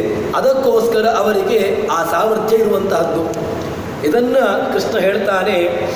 ಈ ಅನಾದಿ ನಿತ್ಯ ಆಗಿರ್ತಕ್ಕಂಥ ಜೀವಸ್ವರೂಪ, ಜೀವನಿಗೆ ಯಾವತ್ತೂ ನಾಶ ಇಲ್ಲ.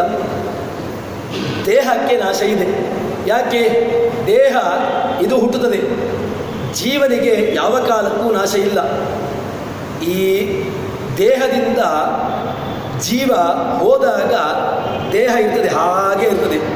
ಈ ದೇಹವನ್ನು ಹಿಡಿಯಂತೆ ಇಟ್ಟರೆ ಅದನ್ನು ಮತ್ತೆ ಯಾರೂ ಕೂಡ ಅದನ್ನು ಹತ್ತಿರಕ್ಕೂ ಸೇರಿಸೋದಿಲ್ಲ.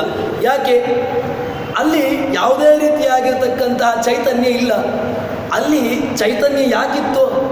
ಅಲ್ಲಿ ಭಗವಂತನಿದ್ದ, ಪ್ರಾಣದೇವರಿದ್ದರು, ಉಳಿದಂತಹ ತತ್ವಾಭಿಮಾನಿ ದೇವತೆಗಳಿದ್ದರು. ಆದ್ದರಿಂದ ಅಲ್ಲಿ ಚೈತನ್ಯ ಇತ್ತು. ಯಾವಾಗ ಆ ಪ್ರಾಣದೇವರು ಹೋದರು, ಯಾವಾಗ ದೇವರು ಹೋದರು, ತತ್ವಾಭಿಮಾನಿ ದೇವತೆಗಳು ಯಾವಾಗ ಅಲ್ಲಿಂದ ಹೊರಟು ಹೋದರೂ ಆವಾಗ ಅದು ಕೇವಲ ಶರೀರ. ಶರೀರ ಅಂತ ಹೇಳೋದು ಅದಕ್ಕೆ. ಏನು ಶರೀರ? ರಿಂಗ ಕ್ಷಯೆ. ಇದು ಒಂದಲ್ಲ ಒಂದು ದಿವಸ ಇದು ಹೋಗ್ತದೆ. ಇದು ಪಂಚಭೂತಗಳಿಂದ ಇದು ನಿರ್ಮಿತವಾಗಿರತಕ್ಕಂತಹದ್ದು. ಪೃಥಿವಿಯ ತೇಜೋ ವಾಯು ಆಕಾಶಗಳಿಂದ ಇದು ನಿರ್ಮಿಸಲ್ಪಟ್ಟಂತಹದ್ದು. ಇದು ಒಂದಲ್ಲ ಒಂದು ದಿವಸ ನಾಶ ಆಗ್ತದೆ. ಒಳಗಿರ್ತಕ್ಕಂತಹ ಜೀವನಿಗೆ ಯಾವ ಕಾಲಕ್ಕೂ ಕೂಡ ನಾಶ ಇಲ್ಲ. ಅವನಿಗೆ ಯಾವಾಗ ನಾಶ ಇಲ್ಲ? ಮಹಾಪ್ರಳಯ ಕಾಲದಲ್ಲಿಯೂ ಕೂಡ ಜೀವರಾಶಿಗಳಿಗೆ ನಾಶ ಇಲ್ಲ. ಅವರು ಎಲ್ಲಿರ್ತಾರೆ ಅಂತ ಕೇಳಿದರೆ ಅವರು ಎಲ್ಲರೂ ಕೂಡ ತಸ್ಯೋದರಸ್ಥ. ಅವರು ಭಗವಂತ ಅವರನ್ನೆಲ್ಲರನ್ನೂ ಕೂಡ ತನ್ನ ಹೊಟ್ಟೆಯಲ್ಲಿ ಇಟ್ಟುಕೊಂಡು ಅವರನ್ನು ರಕ್ಷಣೆ ಮಾಡ್ತಾನಂತೆ. ಅದನ್ನು ಹೇಳುವಂತಹದ್ದು ಇಡೀ ಆ ಜೀವ ಸ್ವರೂಪಗಳು ಏನಿದೆ, ಆ ಬ್ರಹ್ಮರುದ್ರಾದಿಗಳು ಅವರು ನನ್ನ ಅಂಶ. ಇನ್ನು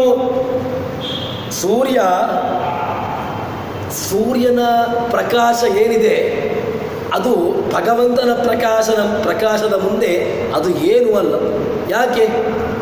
ಸೂರ್ಯನ ಪ್ರಕಾಶ ಅದು ಈ ಜಗತ್ತನ್ನು ಬೆಳಗ್ಬೋದಷ್ಟೇ.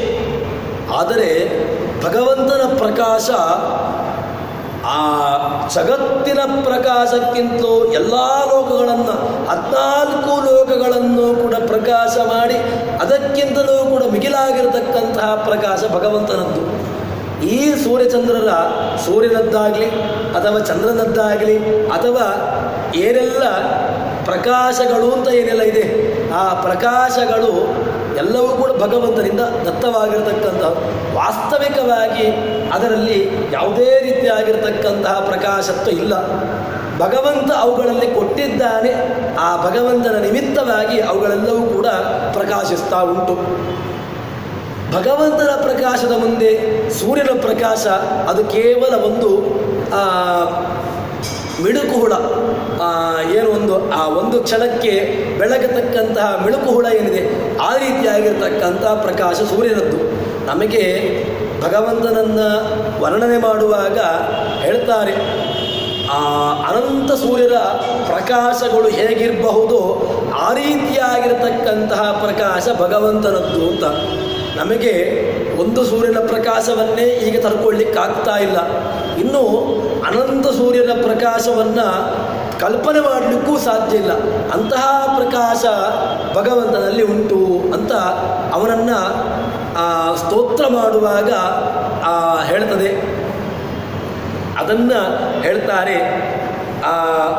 ಆ ಸೂರ್ಯನ ಪ್ರಕಾಶಗಳು ಏನಿದೆ, ಆ ಸೂರ್ಯನ ಪ್ರಕಾಶ ಭಗವಂತನ ಪ್ರಕಾಶ ಮುಂದೆ ಅದು ಕೇವಲ ಒಂದು ಮಿಣುಕುಳದಂತೆ ಅಂತ ಹೇಳ್ತಾರೆ.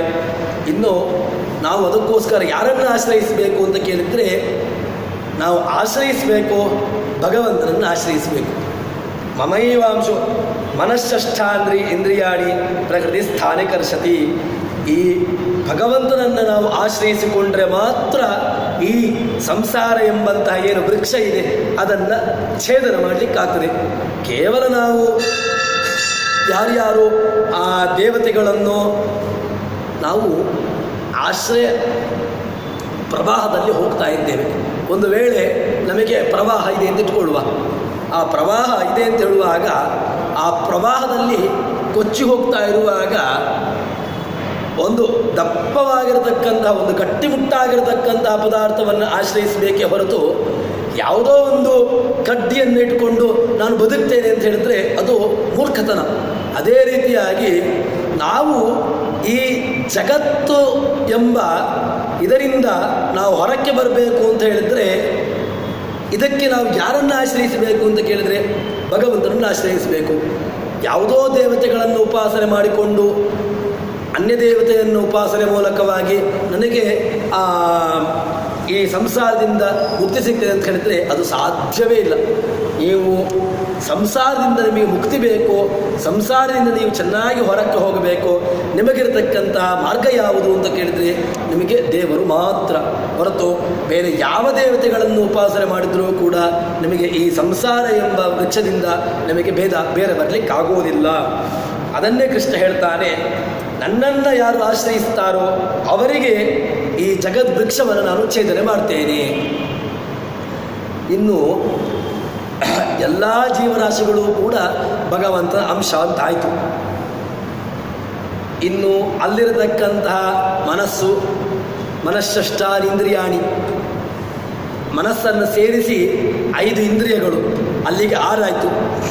ಇಂದ್ರಿಯಾಣಿ ಇದೆಲ್ಲವೂ ಕೂಡ ಏನಾಗ್ತದೆ ಅಂತ ಕೇಳಿದರೆ ಭಗವಂತ ಅದನ್ನು ಮೂಲ ಸ್ವರೂಪವಾಗಿರತಕ್ಕಂತಹ ಪ್ರಕೃತಿಯಲ್ಲಿ ಇಟ್ಟಿರ್ತಾನೆ.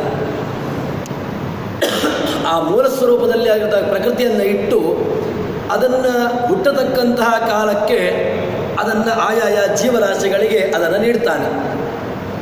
ಆ ಮೂಲ ಸ್ವರೂಪದಲ್ಲಿರತಕ್ಕಂತಹ ಪ್ರಕೃತಿಯಿಂದ ಅದನ್ನು ತೆಗೆದು ಆಯಾಯ ಜೀವರಾಶಿಗಳಲ್ಲಿ ಆ ಸೂಕ್ಷ್ಮದಲ್ಲಿರ್ತಕ್ಕಂತಹದನ್ನು ಆಯಾಯ ಜೀವರಾಶಿಗಳಿಗೆ ಅದನ್ನು ಹಂಚಿಬಿಡ್ತಾನೆ.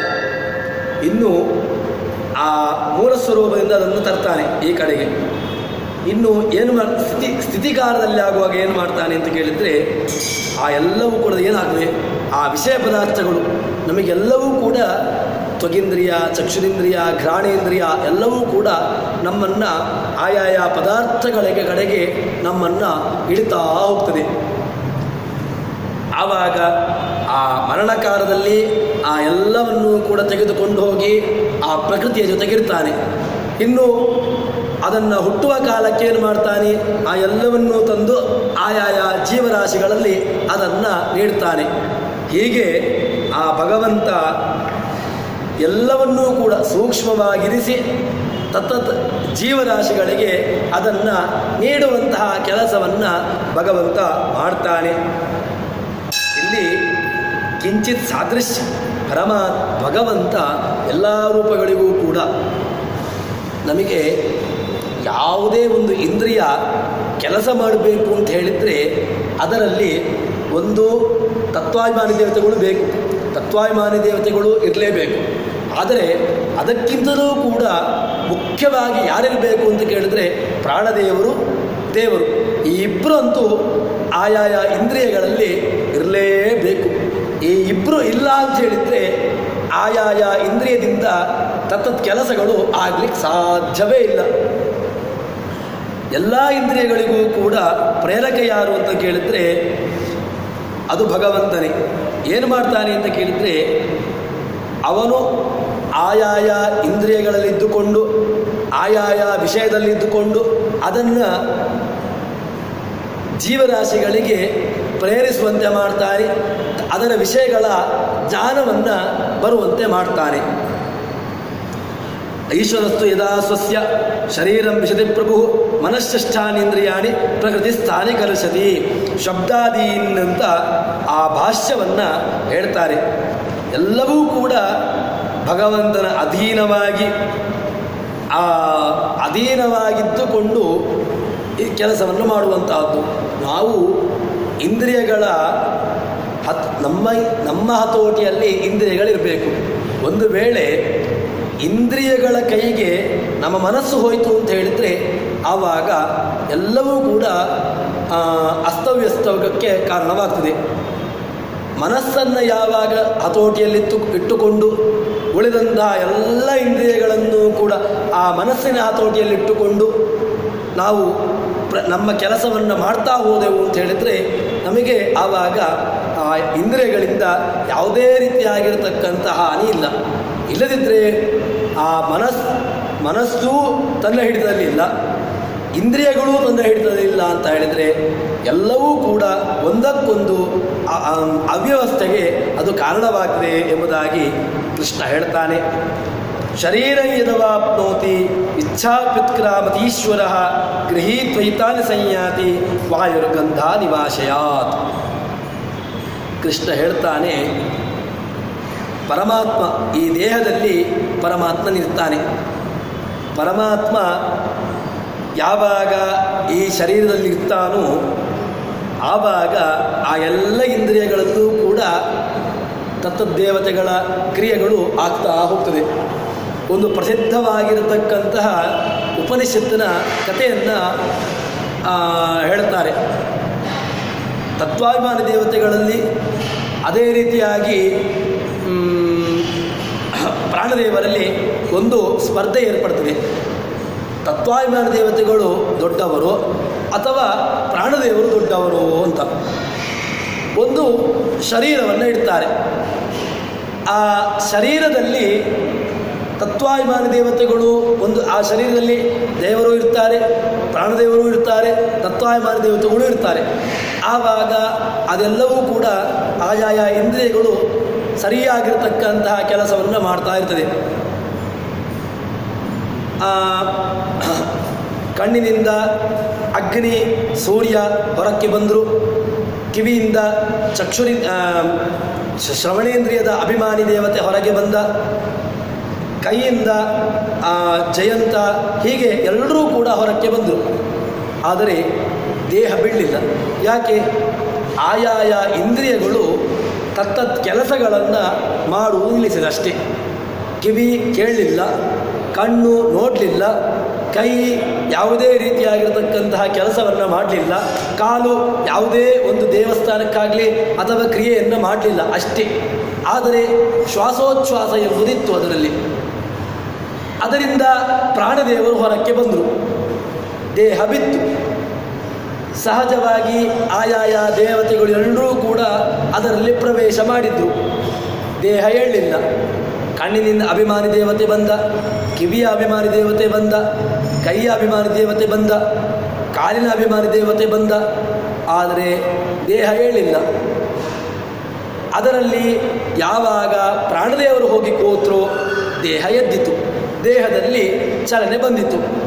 ಆದ್ದರಿಂದ ಎಲ್ಲ ಇಂದ್ರಿಯಗಳಿಗೂ ಕೂಡ ಪ್ರೇರಕ ಯಾರು ಅಂತ ಕೇಳಿದರೆ ಸರ್ವೇಂದ್ರಿಯಾಭಿಮಾನಿಸ್ಥ ಮುಖ್ಯ ಪ್ರಾಣಸ್ಥ ವಿಷ್ಣುನ ಪ್ರೇರಿತ ಶ್ರೀಷದುಷ್ಟ್ಯರ್ಥಂ ಕರಿಷ್ಯೇ ಕರ್ಮಚಾಖಿಲಂ ಎಂಬುದಾಗಿ ಮತ್ತೆ ನಮ್ಮ ನಿತ್ಯದ ಪ್ರಾರ್ಥನೆಯಲ್ಲಿ ಇದನ್ನು ಸೇರಿಸಿಕೊಳ್ಳಬೇಕು. ನಮೋವಹ ತಾತ್ವಿಕಾದೇವ ವಿಷ್ಣು ಭಕ್ತಿಪರಾಯಣ ಧರ್ಮ ಮಾರ್ಗೇ ಪ್ರೇರೆಯಂತೋ ಭವಂತ ಸರ್ವಯೇವ ಹಿ. ನಮ್ಮನ್ನು ಧರ್ಮ ಮಾರ್ಗದಲ್ಲಿ ಪ್ರೇರೇಪಿಸಬೇಕು ಅಂತ ಹೇಳಿದರೆ ತತ್ವಾಭಿಮಾನಿ ದೇವತೆಗಳು ಬೇಕು, ಆಯಾಯ ಇಂದ್ರಿಯಾಭಿಮಾನಿ ದೇವತೆಗಳು ಬೇಕು, ಪ್ರಾಣದೇವರಿರಬೇಕು, ಅದರಲ್ಲಿಯೂ ಕೂಡ ಜೊತೆಗೆ ಭಗವಂತನಿರಬೇಕು. ಹೀಗೆ ಇದ್ದರೆ ಮಾತ್ರ ಆವಾಗ ಆ ಇಂದ್ರಿಯಗಳಿಂದ ಆಯಾಯ ಕೆಲಸಗಳು ಆಗಲಿಕ್ಕೆ ಸಾಧ್ಯ. ಆದ್ದರಿಂದ ಇಲ್ಲಿ ಆ ಪರಮಾತ್ಮ ಅದೇ ರೀತಿಯಾಗಿ ಜೀವ ಯಾವಾಗ ಪರಮಾತ್ಮ ಯಾವಾಗ ಆ ಜೀವದಲ್ಲಿರ್ತಾನೋ ಆಗ ಮಾತ್ರ ಅವನ ಅನುಗ್ರಹದಿಂದಾಗಿ ಆ ಎಲ್ಲ ಬೇರೆ ಬೇರೆ ಕಡೆಗೆ ನಮ್ಮ ಇಂದ್ರಿಯಗಳನ್ನು ಪ್ರೇರೇಪಣೆ ಮಾಡ್ತಾನೆ. ಯಾವಾಗ ಪರಮಾತ್ಮ ಅಲ್ಲಿಂದ ಹೋಗ್ತಾನೋ ಆವಾಗ ಅದರಿಂದ ಯಾವುದೇ ರೀತಿಯಾಗಿರತಕ್ಕಂತಹ ವ್ಯವಸ್ಥೆ ಅದರಲ್ಲಿ ಆಗೋದಿಲ್ಲ. ಅಂದರೆ ಏನಾಗ್ತದೆ ಅಂತ ಕೇಳಿದರೆ, ತಾನು ಅದರಿಂದ ಹೋಗುವಾಗ ಆ ಎಲ್ಲ ಅಂಶಗಳನ್ನು, ಅಂದರೆ ವಾಯುದೇವರು ಏನು ಮಾಡ್ತಾರೆ ಅಂತ ಕೇಳಿದರೆ ಆ ತತ್ವಾಭಿಮಾನಿ ದೇವತೆಗಳ ಅಂಶವನ್ನು ಹಿಡ್ಕೊಂಡು ಹೋಗಿಬಿಡ್ತಾರೆ ಅವರು. ಹೇಗೆ ಅಂತ ಉದಾಹರಣೆಗೆ ಗಾಳಿ ಬೀಸ್ತಾ ಉಂಟು, ಅದು ಸುಗಂಧ ಭರಿತವಾಗಿರತಕ್ಕಂತಹ ಪ್ರದೇಶದಲ್ಲಿ ಬೀಸಿದಾಗ ಅಲ್ಲಿರತಕ್ಕಂತಹ ಸುಗಂಧ ದ್ರವ್ಯದ ಜೊತೆಗೆ ತನ್ನನ್ನು ಸೇರಿಸಿಕೊಂಡು ಹೋಗ್ತದೆ.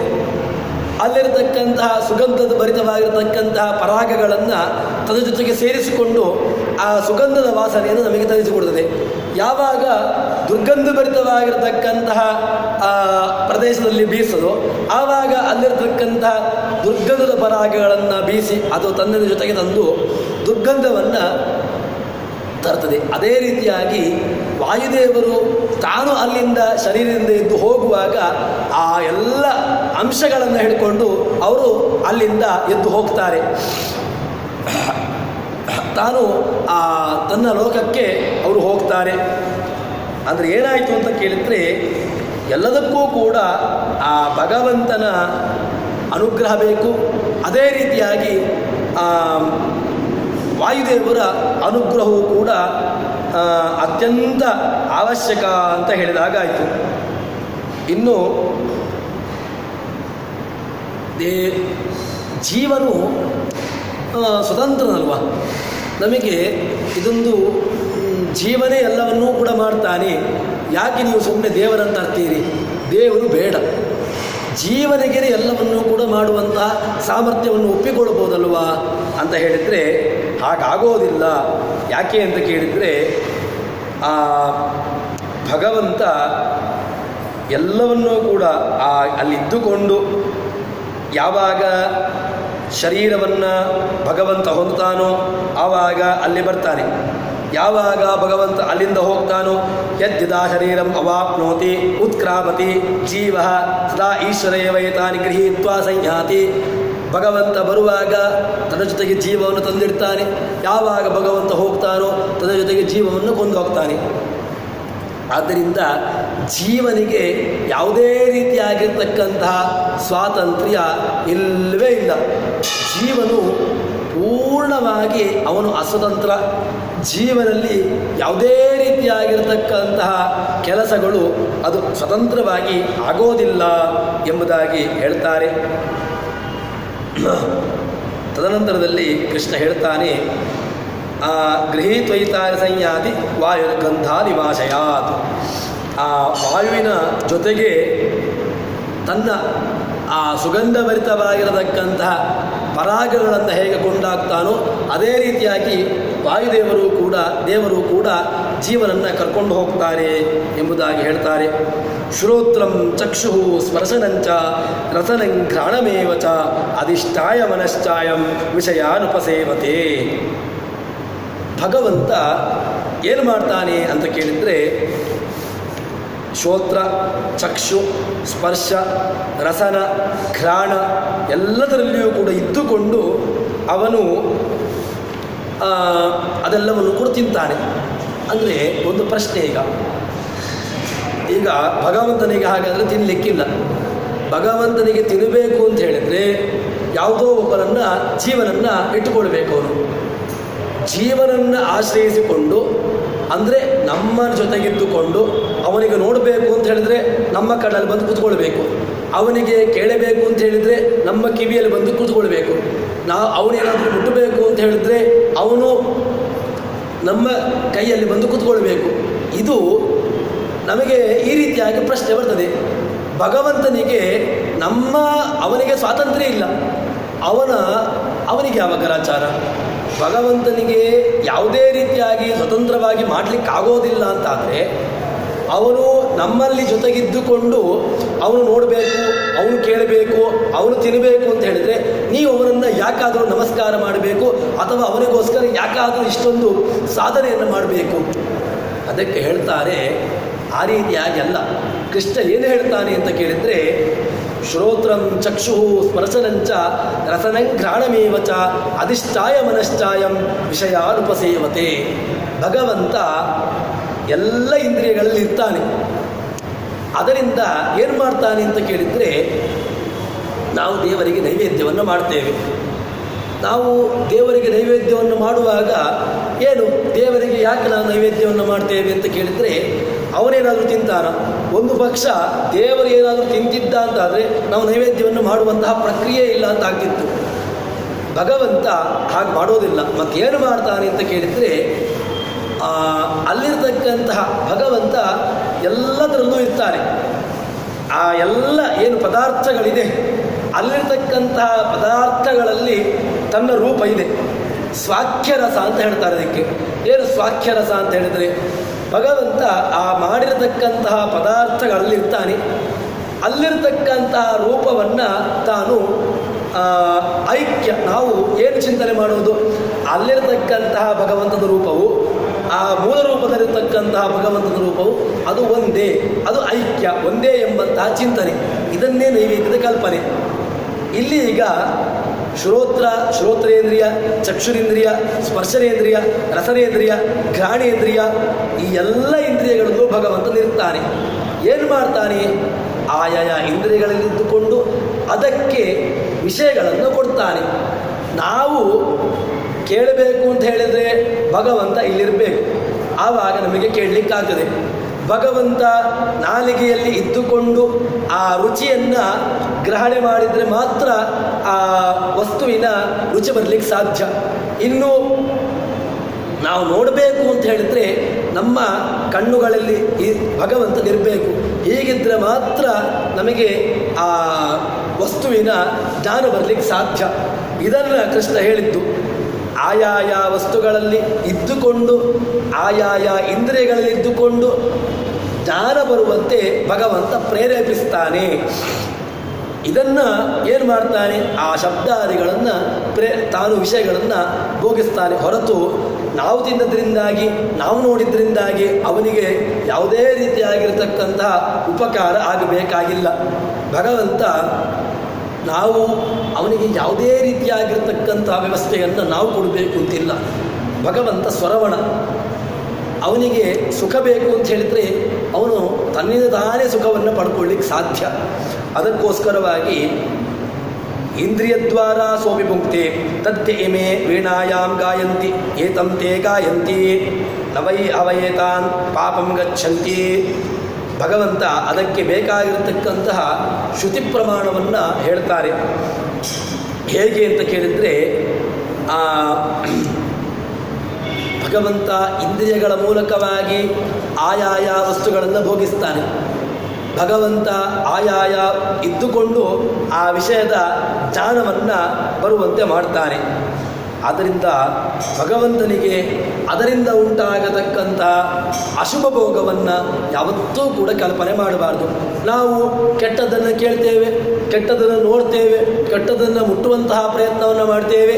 ಹೀಗೆ ನಮ್ಮ ಪ್ರಯತ್ನಗಳು ಬೇರೆ ಬೇರೆದಕ್ಕೆ ಇರ್ತದೆ. ಇದೆಲ್ಲವೂ ಕೂಡ ಭಗವಂತನಿಗುಂಟು ಅಂತ ಕೇಳಿದರೆ ಇದು ದೋಷ ಅಂತಾಗಿದೆ. ಅದಕ್ಕೋಸ್ಕರವಾಗಿ ಯಾವ ಕಾಲಕ್ಕೂ ಕೂಡ ಭಗವಂತನಿಗೆ ದೋಷವನ್ನು ಕಲ್ಪನೆ ಮಾಡಲಿಕ್ಕಿಲ್ಲ. ಭಗವಂತ ಸದಾ ಕಾಲದಲ್ಲೂ ಕೂಡ ಗುಣಪೂರ್ಣನಾಗಿರ್ತಕ್ಕಂಥವನಿಗೆ ಅವನಿಗೆ ನೀವು ದೋಷದ ಲೇಷವನ್ನು ಕೂಡ, ಕಿಂಚಿತ್ತೂ ಕೂಡ ಭಗವಂತನಲ್ಲಿ ದೋಷವನ್ನು ಕಲ್ಪನೆ ಮಾಡಬಾರ್ದು ಅಂತ ಹೇಳ್ತಾರೆ. ತದನಂತರದಲ್ಲಿ ಏನು ಮಾಡ್ತಾನೆ ಅಂತ ಕೇಳಿದರೆ ಮುಂದೆ ಹೇಳ್ತಾರೆ, ಭುಂಕ್ತೆ ಹರಿಹಿ ಶುಭಾನ್ ಭೋಗಾನ್ ಇಂದ್ರಿಯೇಷು ವ್ಯವಸ್ಥಿತ ಪೂರ್ಣಾನಂದೋ ಭಗವಾನ್ ಕ್ರೀಡೆಯ ಭುಂಕ್ತ ಏವತು. ಭಗವಂತ ಜಗತ್ತನ್ನು ಸೃಷ್ಟಿ ಮಾಡಿದ. ನಾವು ನಮಗೆ ಏನೋ ಒಂದು ಬೇಕು ಅಂತ ಹೇಳಿದಾಗ ನಾವು ಯಾವುದೋ ಒಂದು ವಸ್ತುವನ್ನು ಸೃಷ್ಟಿ ಮಾಡ್ತೇವೆ. ನಮಗೆ ಯಾಕೆ ನಾವು ಸೃಷ್ಟಿ ಮಾಡ್ತೇವೆ ಅಂತ ಕೇಳಿದರೆ, ನಮ್ಮ ಇಂದ್ರಿಯದಲ್ಲಿರತಕ್ಕಂತಹ ಚಾಪಲ್ಯವು ಅಥವಾ ಯಾವುದೋ ಒಂದು ಸುಖಕ್ಕೋಸ್ಕರವಾಗಿ ನಮ್ಮ ಸುಖ ಅಂದರೆ ತನಗೆ ಯಾವುದೋ ಒಂದು, ನನಗೀಗ ಕೂತ್ಕೊಳ್ಳಲಿಕ್ಕೆ ಚೆನ್ನಾಗಿರಬೇಕು, ಅದಕ್ಕೆ ನಾವು ಆಸನವನ್ನು ಇಟ್ಟುಕೊಂಡ್ವಿ. ಅಥವಾ ನಮಗೆ ಮಲಗಲಿಕ್ಕೆ ಚೆನ್ನಾಗಿ ಆಗಬೇಕು ಅಂತ ಹೇಳಿಕೊಂಡು ಏನು ಮಾಡ್ತೇವೆ? ನಮಗೆ ಬೇಕಾಗಿರ್ತಕ್ಕಂಥ ವ್ಯವಸ್ಥೆಯನ್ನು ಮಾಡ್ತೇವೆ. ಭಗವಂತನಿಗೆ ಇದು ಯಾವುದೂ ಬೇಕಾಗಿಲ್ಲ. ಭಗವಂತ ಎಲ್ಲವನ್ನೂ ಕೂಡ ಹಾಗಾದರೆ ಭಗವಂತ ಜಗತ್ತನ್ನು ಸೃಷ್ಟಿ ಮಾಡಿದಲ್ವ, ಯಾಕೆ ಭಗವಂತ ಜಗತ್ತನ್ನು ಸೃಷ್ಟಿ ಮಾಡ್ತಾನೆ? ಅವನಿಗೆ ಯಾವತ್ತೂ ಕೂಡ ಸೃಷ್ಟಿ ಮಾಡುವುದು ಯಾಕೆ? ಯಾರಿಗೆ ಯಾವುದು ಇಲ್ವೋ ಅವರು ಅದನ್ನು ಬಯಸಿಕೊಂಡು ಸೃಷ್ಟಿಯನ್ನು ಮಾಡುವಂತಹದ್ದು. ಈಗ ಜಗತ್ತನ್ನು ಭಗವಂತ ಸೃಷ್ಟಿ ಮಾಡಿದ ಅಂದರೆ ಭಗವಂತನಿಗೆ ಜಗತ್ತನ್ನು ಸೃಷ್ಟಿ ಮಾಡುವ ಮೊದಲು ಯಾವುದೋ ಒಂದು ಇರಲಿಲ್ಲ, ಅಭಾವ ಇತ್ತು. ಜಗತ್ತನ್ನು ಸೃಷ್ಟಿ ಮಾಡಿದ ಮೇಲೆ ಅದು ಹೋಯಿತು ಅಂತ ಹೇಳಲಿಕ್ಕಾಗ್ತದೋ? ಇಲ್ಲ, ಹಾಗಿಲ್ಲ. ಭಗವಂತ ಸೃಷ್ಟಿ ಮಾಡುವುದು ಯಾಕೆ? ಕ್ರೀಡೆಯ. ಭಗವಂತನಿಗೆ ಯಾಕೆ ಸೃಷ್ಟಿ ಮಾಡ್ತಾನೆ ಅಂತ ಹೇಳಿದರೆ ಕ್ರೀಡಾವಾಗಿ. ಅವನು ಮಕ್ಕಳು ಒಂದು ಮನೆಯನ್ನು ಕಟ್ತಾರೆ, ಸಮುದ್ರದ ಬದಿಗೆ ಹೋಗ್ತಾರೆ, ಮಣ್ಣನ್ನು ಒಂದು ವ್ಯವಸ್ಥಿತವಾಗಿ ಅದನ್ನು ಜೋಡಿಸಿ ಒಂದು ಮನೆಯನ್ನು ಮಾಡ್ತಾರೆ. ಯಾಕೆ? ಅದರಿಂದ ಏನಾದರೂ ಉಪಯೋಗ ಉಂಟಾ ಅಂತ ಕೇಳಿದ್ರೆ ಮತ್ತೆ ಪುನಃ ಅದನ್ನು ಅವರು ನಾಶ ಮಾಡ್ತಾರೆ. ಏನಾದರೂ ಉಪಯೋಗ ಉಂಟಾ? ಇದೇ ಕ್ರೀಡೆ, ಆಟ. ಯಾಕೆ ಅವರು ಮಣ್ಣಿನಿಂದ ಆಟ ಇದು ಮಾಡಿದ್ರು? ಅದೊಂದು ಆಟಕ್ಕೋಸ್ಕರವಾಗಿ. ಅದೇ ರೀತಿಯಾಗಿ ಭಗವಂತ ಜಗತ್ತನ್ನು ಸೃಷ್ಟಿ ಮಾಡ್ತಾನೆ. ಸೃಷ್ಟಿ ಮಾಡಿದ್ರಿಂದಾಗಿ ಅವನಿಗೆ ಲಾಭ ಉಂಟಾ ಅಂತ ಕೇಳಿದರೆ ಅವನಿಗೆ ಯಾವುದೇ ಲಾಭ ಇಲ್ಲ. ಭುಂಕ್ತೆ ಹರಿಹಿ. ಮತ್ತು ಏನು ಅಂತ ಕೇಳಿದರೆ ನಾವು ಯಾವ ಕಾಲಕ್ಕೂ ಕೂಡ ಕಿಂಚಿತ್ತೂ ಕೂಡ ದೋಷವನ್ನು ಕಲ್ಪನೆ ಮಾಡಬಾರ್ದು. ಭಗವಂತನಲ್ಲಿ ಸ್ವಲ್ಪ ದೋಷಗಳನ್ನು ನಾವು ಕಲ್ಪನೆ ಮಾಡಿದರೂ ಕೂಡ ನಮಗೆ ಅಂಧಂತಮಸ್ಸು ನರಕ ನಿಶ್ಚಿತ. ಆದ್ದರಿಂದ ಭಗವಂತನಲ್ಲಿ ದೋಷದ ಸಂಸರ್ಗವನ್ನು ಕೂಡ ಯಾವ ಕಾಲಕ್ಕೂ ಕೂಡ ಚಿಂತನೆ ಮಾಡಬಾರ್ದು. ಭೋಗ ಇಂದ್ರಿಯೇಶು ಪೂರ್ಣಾನಂದ. ಭಗವಂತ ಯಾರು? ಭಗವಂತ ಪೂರ್ಣಾನಂದ. ಪೂರ್ಣಮದ ಪೂರ್ಣಮಿದಂ ಪೂರ್ಣಾತ್ ಪೂರ್ಣಮುದಚ್ಯತೆ ಪೂರ್ಣಸ್ಯ ಪೂರ್ಣಮಾದಾಯ ಪೂರ್ಣ. ಭಗವಂತ ಪೂರ್ಣ, ಯಾವ ಕಾಲಕ್ಕೂ ಕೂಡ ಪೂರ್ಣ. ಇಲ್ಲಿರತಕ್ಕಂತಹ ದೀಪ ಇತ್ತು. ಈ ದೀಪವನ್ನು ನಾವು ಬೇರೆ ಕಡೆಗೆ ಇಲ್ಲಿಂದ ಇನ್ನೊಂದು ದೀಪವನ್ನು ಹಚ್ಚಿದ್ವಿ, ಅಲ್ಲಿರತಕ್ಕಂಥ ದೀಪವನ್ನು ಇನ್ನೊಂದು ಕಡೆಗೆ ಹಚ್ಚಿದ್ವಿ. ಇಲ್ಲಿರತಕ್ಕಂತಹ ದೀಪದ ಪ್ರಕಾಶಮಾನ ಕಮ್ಮಿ ಆಯಿತು ಅಥವಾ ಅಲ್ಲಿರತಕ್ಕಂತಹ ಶಕ್ತಿ ಕಮ್ಮಿ ಆಯಿತೋ? ಇಲ್ಲ. ಯಾಕೆ ಕಮ್ಮಿ ಆಗಲಿಲ್ಲ? ಅಲ್ಲಿರತಕ್ಕಂಥ ಶಕ್ತಿ ಹಾಗೇ ಇತ್ತು, ಅಲ್ಲಿರತಕ್ಕಂಥ ಶಕ್ತಿಯು ಹಾಗೇ ಇರ್ತದೆ. ಆದ್ದರಿಂದ ಭಗವಂತನು ಕೂಡ ಹಾಗೇನೆ. ಭಗವಂತನಿಗೆ ಯಾವುದೇ ರೀತಿಯಾಗಿರತಕ್ಕಂತಹ ದೋಷವಾಗಲಿ, ಆನಂದದಲ್ಲಿ ವೃದ್ಧಿಯಾಗಲಿ, ಆನಂದದಲ್ಲಿ ಹ್ರಾಸವಾಗಲಿ ಇಲ್ಲವೇ ಇಲ್ಲ. ಇದನ್ನು ಎಲ್ಲವನ್ನು ಯಾಕೆ ಮಾಡ್ತಾನೆ ಭಗವಂತ ಅಂತ ಕೇಳಿದರೆ ಕ್ರೀಡೆಯ. ಇಷ್ಟೇ ಅದಕ್ಕೊಂದೇ ಒಂದು ಉತ್ತರ ಏನು ಅಂತ ಕೇಳಿದರೆ ಭಗವಂತ ಎಲ್ಲವನ್ನೂ ಕೂಡ ಕ್ರೀಡಾಜಾಲ ಲೀಲೆಗೋಸ್ಕರ ಮಾಡ್ತಾನೆ ಎಂಬುದಾಗಿ ಹೇಳ್ತಾರೆ. ಇನ್ನು ಶುಭ ಅಶುಭಗಳ ಭೋಗವನ್ನು ಭಗವಂತನಿಗೆ ಉಂಟಾ ಅಂತ ಕೇಳಿದರೆ ಶುಭಾಶುಭಗಳ ಭೋಗವೂ ಕೂಡ ಭಗವಂತನಿಗಿಲ್ಲ. ಭಗವಂತನಿಗೆ ಶುಭದಿಂದಾಗಿಯೂ ಕೂಡ ಏನಾಗಬೇಕಾಗಿಲ್ಲ, ಅಶುಭದಿಂದಾಗಿಯೂ ಕೂಡ ಏನಾಗಬೇಕಾಗಿಲ್ಲ. ಮತ್ತು ಶುಭಾಶುಭಗಳ ಭೋಗ ಯಾರಿಗೆ ಅಂತ ಕೇಳಿದರೆ ಅದು ಜೀವರಾಶಿಗೆ. ಅದನ್ನು ಮುಂದೆ ಸೇರಿದಾಗ ನೋಡೋಣ ಅಂತ ಹೇಳುವಲ್ಲಿ ಇವತ್ತಿನ ಪ್ರವಚನವನ್ನು ಶ್ರೀಕೃಷ್ಣಾರ್ಪಣಮಸ್ತು. ಸರ್ವಗುಣ ಸಂಪೂರ್ಣ ಸರ್ವದೋಷ ವಿವರ್ಜಿತ ಪ್ರಿಯತಾ ಪ್ರಿಯೇವಾಲಂ ವಿಷ್ಣುರ್ಮೇ ಪರಮಸ್ವೃತ್. ಶ್ರೀಕೃಷ್ಣಾರ್ಪಣಮಸ್ತು.